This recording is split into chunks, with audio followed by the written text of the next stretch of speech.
எல்லாருக்கும் வணக்கம். நம்ம யூஎஸ் ரெசிஷன் அப்படின்னா என்னன்னு பார்த்தோம். அதனால இந்தியாவுக்கு எந்த அளவுக்கு இம்பாக்ட் ஆகும் அப்படின்னு பார்த்தோம். இன்னைக்கு நம்மள எப்படி ரெசிஷன் வந்தா தயார்படுத்திக்கிறது அப்படிங்கிற முக்கியமான விஷயத்த ஒரு 10 பாயிண்டா குயிக்கா பார்க்கலாம். எந்த விதமான காலகட்டத்துக்கும் நம்மளை தயார்படுத்திக்கிறதுக்கு முக்கியமான ரிக்குயர்மெண்ட் எமர்ஜென்சி ஃபண்ட். ஒரு 6 மாசத்துலேருந்து 12 வருஷம் வரைக்கும் நமக்கு தேவையான செலவுகளுக்கு தேவையான பணத்தை ஒரு எஃப்டியோ இல்லை சேவிங்ஸ் அக்கௌண்ட்ல அதிகமாக வட்டி தர்ற சேவிங்ஸ் அக்கௌண்ட்லயோ போட்டு வைங்க. இது ரொம்ப ரொம்ப முக்கியமான ஸ்டெப். அதே மாதிரி உங்களுக்கு மெடிக்கல் இன்சூரன்ஸ் கட்டாயம் எடுத்து வைங்க. உங்கள் கம்பெனிலேருந்தே கொடுத்துருந்தாலும் தயவு செய்து அடிஷ்னலாக மெடிக்கல் இன்சூரன்ஸ் எடுங்க, உங்களுக்கும் உங்கள் ஸ்பவுஸுக்கும். அதே மாதிரி டேர்ம் இன்சூரன்ஸும் தனியாக எடுத்து வைங்க. இதுதான் உங்களை தயார்படுத்திக்கிற முக்கியமான விஷயம்.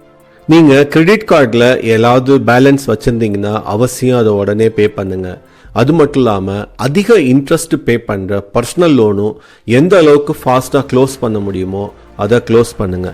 இது ரெண்டும் தான் நம்ம பாக்கெட்டில் நிறைய ஓட்டைப்படும். அதனால முக்கியமாக இந்த மாதிரி கடன்களை க்ளோஸ் பண்ணுறது ரெண்டாவது முக்கியமான செயல். உங்களோட வருமானம் ஒரே ஒரு பர்டிகுலர் இன்கம் சோர்ஸை நம்பி இருக்குன்னா நிச்சயமா நீங்க கேர்ஃபுல்லா இருக்கணும். அதுவும் நீங்க சேலரிட், முக்கியமா எம்என்சியில் ஒர்க் பண்றீங்கன்னா அவசியம் அந்த ஜாப் ஸ்திரத்தன்மையோட நிலையான வருமானம் தரும் வகையில இருக்கணும். அப்படி இருக்காது அப்படின்னு சொல்லி உங்களுக்கு டவுட் வந்ததுன்னா அவசியம் மற்ற இன்கம் ஸ்ட்ரீமை பெருக்கிக்குங்க. அது ஃப்ரீலான்சிங்காக இருக்கலாம், கன்சல்டிங்காக இருக்கலாம், கிளாஸ் எடுக்கிறதா இருக்கலாம், ஆன்லைன் பிஸ்னஸாக இருக்கலாம், எதுவாக வேணாலும் இருக்கலாம். ஆனால் அதுக்கெல்லாம் முயற்சியை இப்போதான் முக்கியமாக போடணும்.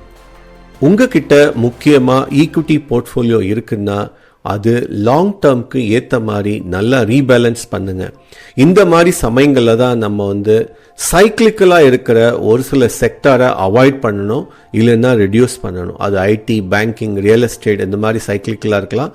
அதே மாதிரி ஒரு சில டிஃபென்சிவ் செக்டார்ஸ், அதாவது எஃப்எம்சிஜி, ஹெல்த் கேர், யூட்டிலிட்டி, இந்த மாதிரி விஷயங்கள்லாம் கொஞ்சம் அதிகப்படுத்தி நம்ம பேலன்ஸ் பண்ண வேண்டிய தருணம் இதுதான். எப்பெல்லாம் ரெசிஷன் வருதோ அப்பெல்லாம் கோல்டு நிச்சயமா மேலே போக ஆரம்பிச்சிடும். அதே மாதிரி ஈக்விட்டி தொடர்ந்து கீழே போக ஆரம்பிச்சிடும். இந்த மாதிரி தருணங்களில் நிச்சயமா ஒரு 10லேருந்து 20% வரை நம்ம போர்ட்ஃபோலியோவில் கோல்டில் இன்வெஸ்ட் பண்ணணும். அதுதான் நமக்கு பேலன்ஸ் பண்ணுறதுக்கு ஒரு சரியான வாய்ப்பை தரும். உங்களுக்கு பாண்ட் பற்றி தெரிஞ்சால் அதுலேயும் எப்படி இன்வெஸ்ட் பண்ணுறது அப்படிங்கிற விஷயங்களை கற்றுக்குங்க. கோல்டு ஃபிசிக்கல் கோல்டாக இருக்கலாம், இடிஎஃபாக இருக்கலாம், அது எது உங்களுக்கு பெட்டர். உங்களுக்கு கோல்டு நிச்சயமாக ஃபிசிக்கல் கோல்டு தேவைப்படும் அப்படின்னா ஃபிசிக்கல் கோல்டு வாங்குறது நல்லது. இல்லை நான் வெறும் இன்வெஸ்ட்மெண்ட் பர்பஸ் தான் பார்க்குறேன் அப்படின்னா இடிஎஃப் கூட உங்களுக்கு கை கொடுக்கும். நம்மள மாதிரி சிறு முதலீட்டாளர்கள் பண்ணுற மிகப்பெரிய தவறு எஸ்ஐபியை நிறுத்துறது. முக்கியமாக இந்த மாதிரி தருணங்களில் தான் எஸ்ஐபியை இன்ஃபேக்ட் அதிகப்படுத்தணும், நிறுத்தக்கூடாது. நிச்சயமாக பேனிக் ஆகி மியூச்சுவல் ஃபண்டை மட்டும் வித்துறாதீங்க. அதை விட முக்கியமாக இண்டெக்ஸ் ஃபண்ட் உங்ககிட்ட இல்லைன்னா அதை பற்றி நல்லா தெரிஞ்சுக்கிட்டு அதுலேயும் இன்வெஸ்ட் பண்ண ஆரம்பிங்க. ஏன்னா மோஸ்ட்லி இண்டெக்ஸ் ஃபண்ட்ஸ் இப்போ நிஃப்டி 50 இண்டெக்ஸ் ஃபண்டுன்னா இந்தியாவில் இருக்கிற மிகப்பெரிய 50 நிறுவனங்களில் நீங்கள் ஈஸியாக இண்டெக்ஸ் ஃபண்ட் வழியாக இன்வெஸ்ட் பண்ண முடியும். ஸோ இந்த மாதிரி விஷயங்களை கற்றுக்கிட்டு எஸ்ஐபியை நிறுத்தாமல் அதிகப்படுத்துங்க. ஏன்னா இப்போ தான் எல்லாமே சீப்பாக கிடைக்கும். எப்போதுமே ரெசிஷன் லாங் டேர்ம் பையிங் ஆப்பர்ச்சுனிட்டியை அதிகமாக கொடுக்கும். ரெசிஷன் வருமா வராதா அப்படிங்கிற விஷயத்தை விட நம்ம எந்த அளவுக்கு நம்மளை அப்ஸ்கில் பண்ணி நிறைய விஷயங்களை கற்றுக்குறோமோ அது ரொம்ப முக்கியம். அதே மாதிரி நம்ம ப்ரொஃபைல் எப்போதுமே லிங்க்டின்ல அப் டு டேட்டாக இருக்கணும். அதை விட முக்கியமாக நிறைய சர்டிஃபிகேஷன் பண்ணி வைக்கிறது இந்த மாதிரி காலகட்டங்களில் நிச்சயமாக உங்களுக்கு உதவும்.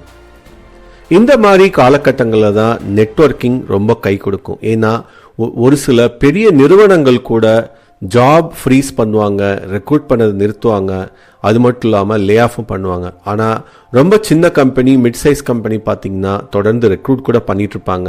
அந்த விஷயங்கள் நம்ம நெட்வொர்க் பண்ணலன்னா நமக்கு தெரியாமலே போயிடும். அதனால நெட்வொர்க்கிங் ரொம்ப முக்கியம்.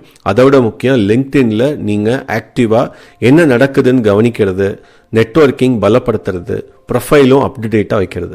ரெசிஷன் வர்றப்ப தான் உலகளாவிய அளவில் எல்லா கண்ட்ரியிலையும் நல்ல பெரிய கம்பெனியோட ஸ்டாக்ஸ்லாம் வந்து சீப்பா கிடைக்கும்.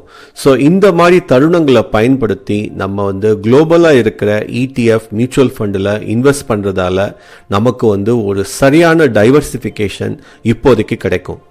கடைசியா ரொம்ப முக்கியமா நம்ம எந்த அளவுக்கு செலவுகளை குறைச்சு ஒரு பட்ஜெட்டுக்குள்ள வாழ்றோமோ அதுதான் வந்து சரியான சமயத்துல நமக்கு கை கொடுக்கும். ஸோ பட்ஜெட், அதே மாதிரி டிஸ்கிரிஷனரி ஸ்பெண்டிங் சொல்ற ஆடம்பரமான ஒரு சில செலவுகளை குறைக்கிறது இல்லை அவாய்ட் பண்றது ரொம்ப நல்லது. அதே மாதிரி essential savings and investment, saving மட்டும் இல்லாம இன்வெஸ்ட் பண்றதையும் நிறுத்தாம தொடர்ந்து பண்றதால நிச்சயமா எந்த மாதிரி ரெசிஷன் வந்தாலும் சரி வரலைன்னாலும் சரி நம்மால வந்து சஸ்டைன் பண்ண முடியும். இந்த வீடியோ உங்களுக்கு நிச்சயமா பயனுள்ளதா இருக்கும் நம்புறேன். அப்படி இருந்தா லைக் பட்டனை கிளிக் பண்ணுங்க. முக்கியமா உங்களோட கருத்துக்களை கமெண்ட் செக்ஷன்ல சொல்லுங்க.